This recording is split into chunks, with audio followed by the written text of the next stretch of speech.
Good morning, Brad Washa. I'm one of the ops section chiefs on the fire. I kind of focus on the strategic side of things.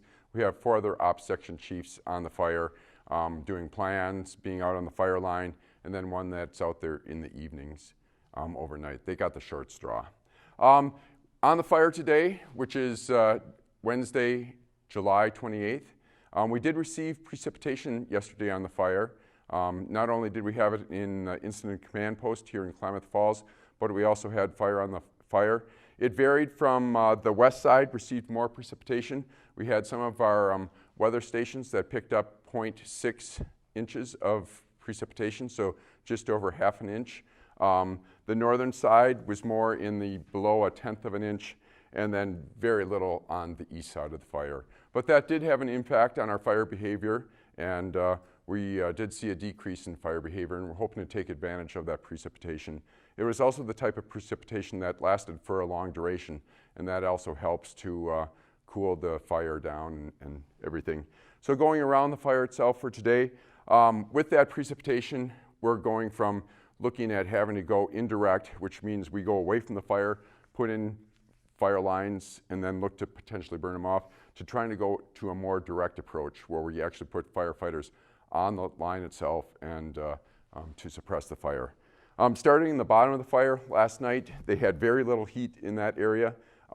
That part of the fire is, we wouldn't say it's out yet, but it's diminished greatly. We'll continue to patrol and mop up where we see the need. Getting good, continuing on the west side of the fire, up until the northwest side of the fire. Again, that line's holding very well. In the northwest corner, this is one of those areas where we're going indirect and doing some burnouts and that sort of thing. We are switching our strategy and going direct to the fire, having firefighters put fire line in where it's safe. There's a little more topography here, so it's a little steeper, and within those areas, we need crews that are a little more specialized and trying to switch some resources around to work in that area. We come down in the Sycan Marsh area. We have one little area of fire that has been going along the Sycan River in a stringer of pine, so that's forested vegetation versus the grass and marsh-like vegetation. Trying to go direct on that. Again, before we were looking at a big box and having to go indirect on that. This big hole in here, it's there because that's a wet area kind of associated with that Sycan Marsh area. And that's probably going to remain unburned. Coming around to the northeast side of the fire, again, trying to go direct, where before we were looking at, we have some indirect lines in there, so we're starting to go direct on those.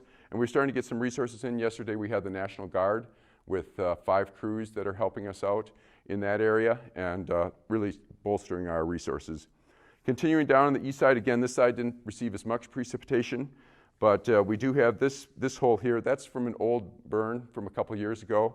Originally, again, we were going to look at putting in dozer line and going from away from the fire. We're starting to go direct on that. Down in Division Charlie a couple days ago, we did actually have an initial attack, so that was a new start from lightning. They were able to put that out really quick, and no concerns there. So that sums up as far as what's going on in the fire today. Again, we anticipate going into another warming and drying trend over the next few days, so we want to take advantage of this day or so that we have with the precipitation that we received to work on the fire. And with that, have a good day.